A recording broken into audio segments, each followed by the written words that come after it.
하나님의 말씀 예레미야서 29장 말씀입니다. 선지자 예레미야가 예루살렘에서 이 같은 편지를 느부갓네살이 예루살렘에서 바벨론으로 옮겨간 포로 중 남아있는 장로들과 제사장들과 선지자들과 모든 백성에게 보내었는데, 이제 포로로 잡히는 자들에게 예레미야가 편지를 보냈습니다.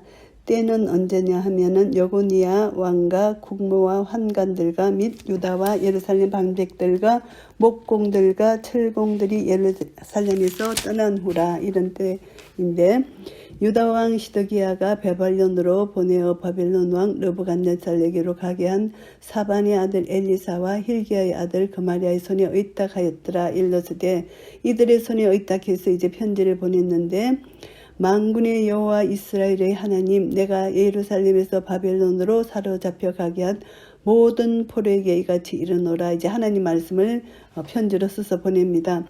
너희는 집을 짓고 거기 거하며 젖옷을 만들고 그 열매를 먹으라. 이제 바벨론 포로로 갔지만 거기서 슬퍼하고 거기서 아무것도 안 하고 그냥 있는, 소망을 잃고 있는 것이 아니라 거기서 집을 짓고 거기 거하면서 전원을 만들고 열매를 먹으라고 이렇게 권면하는 편지를 씁니다. 아내를 취하여 자녀를 생산하며 너희 아들로 아내를 취하며 너희 딸로 남편을 맞아 그들로 자녀를 생산케 하여 너희로 거기서 번성하고 세잔하지 않게 하라. 일상생활을 하라는 것입니다. 결혼도 하고 거기서 이제 자녀도 낳고, 그래서 일상생활을 하나님이 도와주시는 것이니까 포로지에서라도 잘 정착해서 하나님을 섬기고 그곳에서 성전과 희생제사가 드려지지 않는 곳이라 할지라도 하나님께 예배드리는 생활을 지속해야 된다. 이렇게 이제 권면을 하는 그런 편지 내용입니다. 너희는 내가 사로잡혀 가게 한 그 성읍에 평안하기를 힘쓰고 이하여 여호와께 기도하라. 이는 그 성이 평안함으로 너희도 평안할 것임이니라. 바벨론 왕권의 번영을 구하고 또 그들의 평안을 기도하라는 예레미야의 충고는 이 포로민들에게는 납득하기 힘든 말입니다. 바벨론인들에 의해서 강제적으로 끌려왔던 자들이기 때문에 그들을 위해 기도하라고 하는 충고에 대해서는 거부감을 일으킬 수밖에 없습니다. 그렇지만 이 말하기 어려운 것을 또 예레미야는 하나님 말씀이기 때문에 충고했고, 유다 백성들은 이 모든 과정을 통해서 결국은 하나님께서 회복시켜 주실 것인 것을 깨달아 알아야 된다는 것입니다. 만군의 여호와 이스라엘의 하나님이 이같이 말하노라. 너희 중 선지자들에게와 복술에게 혹하지 말며 너희가 꾼 바 꿈도 신청하지 말라. 내가 그들을 보내지 아니하였어도 그들이 내 이름으로 거짓을 예언함이니라. 여호와의 말이니라.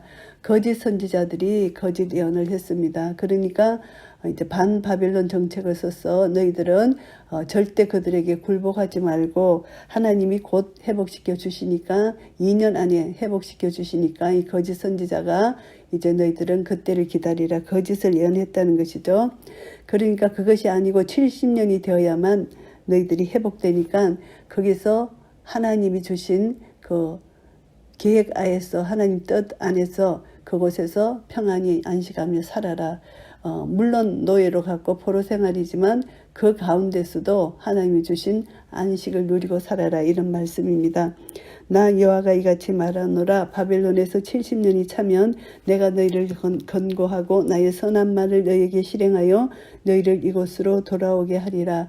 70년이 차야만 돌아오게 하겠다. 하나님의 말씀입니다. 나 여호와가 말하노라. 너희를 향한 나의 생각은 내가 안하니 재앙이 아니라 곧 평안이요 너희 장래에 소망을 주려 하는 생각이라. 하나님은 장래에 소망을 주시는 분이십니다. 그러니까 이제 하나님이 모든 것을 아시기 때문에 너희에게 주는 것은 재앙이 아니고 평안이라는 것입니다. 그러니까 너희는 내게 부르짖으며 와서 내게 기도하면 내가 너희를 들을 것이요 너희가 전심으로 나를 찾고 찾으면 나를 만나리라. 그러니까 하나님을 믿고 의지하고 기도하면, 전심으로 하나님을 찾으면 하나님이 만나 주시겠다는 이런 말씀입니다. 그래서 패역한 길에서 돌이키지 않는 백성에게는 하나님께서 축복을 주실 수 없지만 이제 회개하고 돌아오는 자에게는 하나님께서 회복의 역사를 주신다는 것입니다. 우리의 허물과 죄가 이미 우리에게 있어 우리로 그 중에서 쇠폐하게 하니 어찌 능히 살리오. 에스겔서 33장 10절 말씀처럼 자기의 죄가 중죄하다는 것을 깨달아 알아야 된다는 것입니다. 그래야만 이 백성에게 소망이 있는 것입니다. 자기의 죄악을 깨닫는 백성에게는 하나님이 소망을 주신다는 것이죠. 하나님은 악인이 죽는 것을 기뻐하지 아니하시고 악인이 그 길에서 돌이켜 떠나서 사는 것을 기뻐한다고 말씀하십니다. 그래서 이스라엘 족속아 돌이키라. 너희 각한 길에서 떠나라. 어찌 죽고자 하느냐. 이렇게 또 에스겔서 33장 11절에서는 말씀하고 있습니다. 그래서 전심으로 하나님을 찾으면 하나님이 만나 주시겠다는 것을 말씀하고요. 나 여호와가 말하노라. 내가 너희에게 만나지겠고 너희를 포로된 중에서 다시 돌아오게 하되 내가 쫓아보내었던 열방과 모든 곳에서 모아 사로잡혀 떠나게 하던 본 곳으로 돌아오게 하리라. 여호와의 말이니라 하셨느니라. 포로된 중에서 다시 돌아오게 하신다는 것입니다. 쫓아보냈던 열방과 모든 것에서 모아서 사로잡혀 떠나게 하던 본 곳으로 유다 본 예루살렘으로 돌아가게 할 것이라는 약속입니다. 너희가 말하기를 여호와께서 바벨론에서 우리를 위하여 선지자들을 일으키셨다 하므로 여호와께서 다윗의 위에 앉은 왕과 이 성에 거하는 모든 백성 곧 너희와 함께 포로되어 가지 아니한 너희 형제에게 대하여 이같이 말씀하시느니라. 이제 이 편지는 어떤 편지냐 하면은 남아 있는 자, 아직 이제 바빌론 포로로 잡혀가지 않고 포로되지 않고 그 유다 그 땅에 그대로 남아 있는 자, 이들에게 이제 서는 편지입니다. 그런데 이들이 사실 하나님 말씀의 약속을 지키지 않았다는 것입니다. 잡혀가지 않고 바벨론의 포로로 잡혀가지 않고 유다에 남아있는 백성에게로 이제 이 편지가 옮겨지는데요. 하나님께서는 유다가 바벨론의 포로로 잡혀가는 것이 하나님 뜻이라 했는데 이들은 잠시 하를 모면하려고 했던 것이죠. 그래서 결국은 심판 아래 놓이게 된다는 것을 알게 됩니다. 만군의 여호와께서 이같이 말씀하시되 보라 내가 칼과 기근과 연병을 그들에게 보내어 그들로 악하여 먹을 수 없는 악한 무화과 같게 하겠고 내가 칼과 기근과 연병으로 그들을 따르게 하며 그들을 세계 열방 중에 흩어 학대를 당하게 할 것이며 내가 그들을 쫓아보낸 열방 중에서 저주거리와 놀램과 치소와 모욕거리가 되게 하리니 이는 내가 내 종 선지자들을 그들에게 보내되 부지런히 보내었으나 그들이 나 여호와의 말을 듣지 아니함이니라. 여호와의 말이니라. 결국은 이들이 여호와의 말씀을 듣지 않았다는 것입니다. 그들의 행위를 고쳐야 하는데 여호와께서 끊임없이 그들을 설득하고 재촉하셨지만 그들의 제약된 고집은 결국 하나님 말씀을 불순종함으로 바벨론의 포로로 잡혀가는 것을 싫어해서 그대로 남아있었다는 것이죠. 그래서 그들은 결국은 하나님의 심판을 받지 않을 수가 없다는 것을 말씀합니다. 그런즉 내가 예루살렘에서 바벨론으로 보낸 너희 모든 포로여 나 여호와의 말을 들을지어다. 다시 이제 포로로 잡혀간 자들에게 또 편지를 쓰는 일입니다. 그 편지를 다시 바벨론 포로된 자들에게 편지를 쓰는데요. 만군의 여호와 이스라엘의 하나님 내가 골리아의 아들 아합과 마아세야의 아들 시드기야에 대하여 말하노라. 그들은 내 이름으로 너희에게 거짓을 예언한 자라. 보라 내가 그들을 바벨론 왕 느부갓네살의 손에 붙이리니 그가 너희 목전에서 그들을 죽일 것이라. 거짓 선지자입니다. 이 두 사람 골리아의 아들 아합과 마아세야의 아들 시드기야입니다. 이들은 거짓 선지자들이 대표적인 이치에 있는 사람입니다. 결국은 이들은 죽을 수밖에 없다. 하나님의 이름을 빙자하여 계속해서 거짓을 예언했기 때문에 이들은 죄악에 물들어 있는 이들을 하나님께서 반드시 죽일 것이라는 것입니다. 너희 바벨론에 있는 유다 모든 포로가 그들로 저주거리를 삼아서 이르기를 여호와께서 너로 바벨론 왕이 불살라 죽인 시드기야와 아합 같게 하시기를 원하노라 하리니 이는 그들이 이스라엘 중에서 망령되이 행하여 그 이웃의 아내와 행음하며 내가 그들에게 명하지 아니한 거짓을 내 이름으로 말함이니라. 나는 아는 자여 증거인이니라. 여호와의 말이니라 하였더라. 하나님께서 이들의 악행을 반드시 심판하시겠다는 말씀입니다. 24절 말씀입니다. 너는 느헬렘 사람 스마야에게 이같이 말하여 이르라. 에레미야가 스마야 개인에게 보낸 경고 서신으로 이해하는 편이 나을 것 같습니다. 에레미야의 서신을 보고서 포로지에서는 심한 반발이 일어났고 그 반발을 부추긴 중심인물이 바로 스마야였던 것 같습니다. 그래서 스마야에게 경고조로 개인 서신을 보냈습니다. 만군의 여호와 이스라엘 하나님이 이같이 말씀하여 가라사대 내가 내 이름으로 예루살렘에 있는 모든 백성과 제사장 마시아의 아들 스바냐와 모든 제사장에게 글을 보내어 이르기를 여호와께서 너로 제사장 여호야다를 대신하여 제사장을 삼아 여호와의 집 요사로 세우시면 물은 미친 자와 자칭 선지자를 착고에 채우며 칼을 메우게 하심이거늘 네가 어찌하여 너희 중에 자칭 선지자라 하는 아나돗 사람 에레미야를 책망하지 아니하느냐.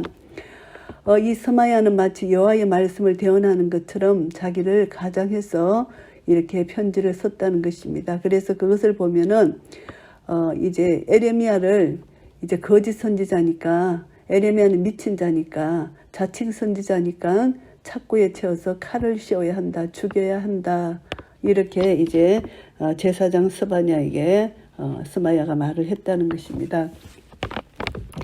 대저 그가 바빌론에 있는 우리에게 편지하기를 때가 오래리니 너희는 집을 짓고 거기 가며 전원을 만들고 그 열매를 먹었다 하였느니라. 제사장 스바냐가 스마냐의 글을 선지자 에레미야에게 읽을 때에 여호와의 말씀이 에레미야에게 임하십니다. 너는 모든 폴에게 글을 보내어 이르기를 여호와께서 느헬렘 사람 스마냐에 대하여 이같이 말씀하시되 내가 스마야를 보내지 아니하였거늘 그가 너희에게 예언하고 너희로 거짓을 믿게 하였도다. 결국은 에레미야의 두 번째 편지를 받은 포로들에게 하나님의 말씀이 대언됩니다. 하나님은 거짓 선지자 스마야를 백성들에게 보내지 아니하였다. 그가 말한 모든 것은 거짓 예언이라는 것입니다. 그러므로 나 여호와가 이같이 말하노라. 보라 내가 느헬렘 사람 스마야와 그 자손을 벌하리니 그가 나 여호와께 패역한 말을 하였음을 인하여 이 백성 중에 거할 그의 사람이 하나도 없을 것이라. 내가 내 백성에게 행하려 하는 선한 일을 그가 보지 못하리라 하셨다 하라 여호와의 말이니라. 결국은 이제 이가 거짓 예언을 했기 때문에 하나냐처럼 죽임을 당할 것이라는 것입니다. 그래서 이제 그 후손들까지 징계를 하실 것이다. 여호와의 말씀을 이 백성들이 거부하고 있다는 거, 계속 거짓 선지자의 말을 따르고 있다는 거. 그래서 하나님은 하나님의 주권을 거부하고 통치를 불순종하는 자에게는 반드시 하나님은 심판을 내리신다는 것을 알게 됩니다. 에레미야 29장 말씀을 정리하겠습니다. 바벨론 포로민들에게 편지를 보냅니다. 1절부터 9절까지는 포로들에게 보낸 서신입니다. 바벨론 포로로 잡혀간 유다 백성들이 70년 후에 귀환할 것임을 말씀하고 있습니다. 때가 되면 하나님께서 이전의 은혜로운 약속을 기억하시어 포로들을 가나안 본토로 되돌려 보낼 것이라는 것입니다. 그래서 바벨론의 70년간의 포로 생활은 유다 백성들에게 참된 소망과 연단을 주기 위한 하나님의 계획이라는 것을 알게 되고요. 포로된 자들이 할 일은 전심으로 하나님을 찾는 것입니다. 포로된 자는 유다에서 순종과 제사의식 이것을 그냥 형식적으로 했다면 이제 전심을 다하여 하나님께 예배하는 예배자의 모습으로 변해야 된다는 것. 그래서 하나님은 자신이 흩으셨던 백성들을 모든 열방으로부터 다시 모아서 약속의 땅으로 돌아오게 할 것이라는 것입니다. 결국은 유다를 포로로 잡히게 하신 목적은 하나님께서 그들을 회개하고 돌아와서 회복의 역사를 주시려고 하셨다는 것을 알게 되고요. 유다에 남아있는 백성들에게 또 에레미야가 메시지를 보냅니다. 그 메시지는 성전 중심에 고착화된 사상, 이것과 다르다는 것입니다. 하나님의 뜻은 이제 바벨론 포로로 잡혀가는 것인데 그들은 거기에 남아있었다는 것, 거짓 예언자들의 그 꼬임에 속았다는 것입니다. 그래서 거짓 선지자들은 백성들이 선민의식을 가져야 된다. 예루살렘에 있으면 안전하다. 포로로 잡혀가서는 안 된다. 이렇게 거짓으로 이들을 이제 안심시키고 포로로 잡혀가지 않고 남아있게 했다는 것입니다. 그러나 하나님은 남아있는 자에게 칼과 기근과 연병으로 죽임을 당할 것이라는 것을 이제 말씀하고 있습니다. 두 무화과 두 강줄이 비유에 대한 한상처럼 남아있는 자는 썩은 무화과라고 동일시한다는 것을 알게 되고요. 하나님의 백성들이 징계를 인간의 판단 기준으로 벗어나려고 할 때 심한 재앙을 받을 수밖에 없고, 징계를 겸손히 받아들이는 자에게는 구원이 주어진다는 것, 이 징계는 하나님으로부터 온 징계는 반드시 받아야 된다는 것을 알게 되고요. 20절에서 32절 말씀은 거짓 선지자들의 실상입니다. 거짓 선지자들은 말씀을 왜곡하고 혼돈시키고 있습니다. 골리아의 아들 아합과 마아세아의 아들 시드기야는 하나님의 이름을 빙자해서 거짓 예언을 선포했습니다. 그래서 하나냐처럼 유다의 평안과 바벨론 포로에서 조속히 기항할 것이다, 이렇게 거짓으로 선포했습니다. 이 거짓 예언에 동조하는 백성들이 철저히 저주를 받게 될 것이라는 것을 에레미야는 말씀하고 있습니다. 그리고 하나님 말씀과 어긋나는 예언을 하는 거짓 선지자는 죽이리라고 명하셨습니다. 그래서 거짓 선지자는 이스라엘을 구원하신 하나님을 배반하고 악을 쫓도록 유다는 원형이기 때문에 반드시 죽임을 당하는 것이고요. 또 거짓 선지자들은 영적 지도자들을 유혹하여 참된 선지자들을 핍박하도록 유도하고 있습니다. 거짓 선지자 스마야는 당시 성전을 책임 맡은 마아시아의 아들 스바냐에게 서신을 보냅니다. 마치 예언자처럼 행동하는 에레미야를 착구에 채워 칼에 메우게 해야 한다고 주장합니다.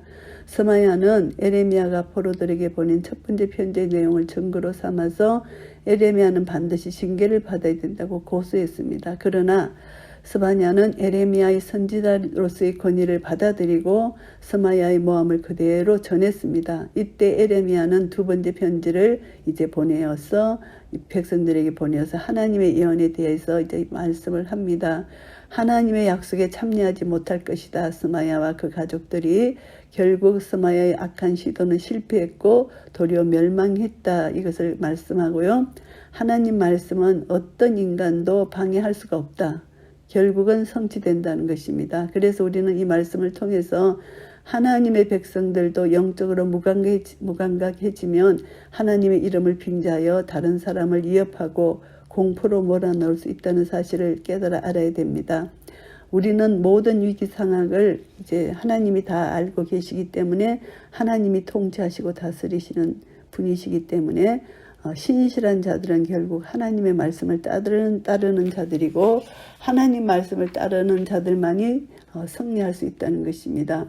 그래서 이제 하나님의 징계로 포로가 되었습니다. 포로 중에 할 일은 날마다 하나님이 명령하신 대로 그곳에서 안식을 누리며 하루하루 일상생활을 충실히 해나가라는 것이 하나님의 뜻입니다.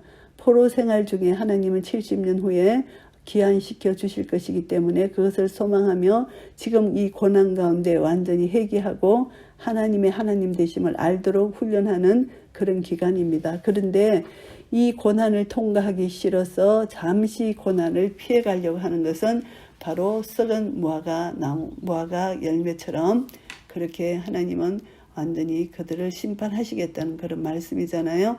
그러니까 우리는 다시 한번 이 말씀을 통해서 우리는 에레미야를 통해서 포로들에게 보낸 편지 내용이 하나님의 뜻입니다.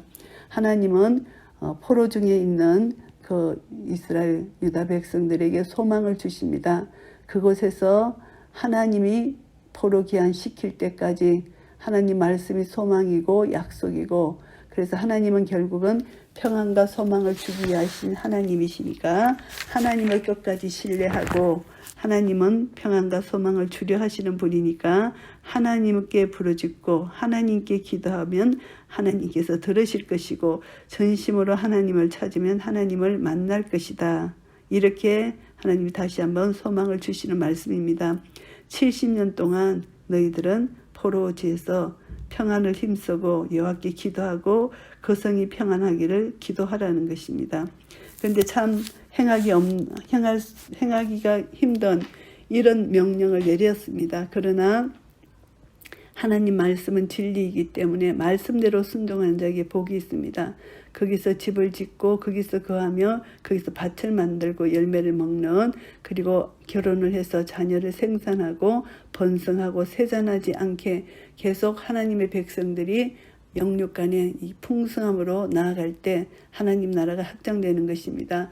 우리는 여기 사느냐 저기 사느냐가 중요한 것이 아니라 우리가 어디에 살든지 하나님 말씀을 순종해서 내 안에 계신 예수 그리스도가 증거되고 드러나고 나타날 때 하나님이 영광을 받으시는 것입니다. 그래서 포로 생활을 하든 포로 생활을 하지 않든 어떤 상황과 형편 가운데서도 우리는 끝까지 믿음으로 인내해서 하나님 약속이 이루어질 때까지 역사되는 그런 역사를 경험해야 됩니다. 그래서 하나님이 주시는 이 메시지, 우리는 성경 말씀을 받았습니다. 이 말씀이 우리의 소망이고 이 말씀이 생명입니다. 이 말씀 따라가는 자만이 생명의 길을 갈 수가 있는 것입니다. 하나님 나라는 의와 평강과 희락입니다. 그래서 우리는 말씀 가운데 거하면서 하나님 나라를 깨달아 알고 하나님 나라를 누리며 하나님 나라를 전가할 때 우리를 통하여 이 세상 모든 만민들이 소망이 없는 가운데 소망을 갖게 되고 그 소망의 능력 가운데 예수 그리스도를 찾게 되고 붙들게 되어서 우리는 그 길, 소망의 길, 생명의 길, 그 길을 가게 될 때 주님을 만나 날마다 기쁨과 감사가 넘치는 그런 삶을 살아갈 수가 있을 것입니다. 이런 은혜가 우리 모두에게 있으시기를 예수 그리스도 이름으로 축복합니다. 아멘.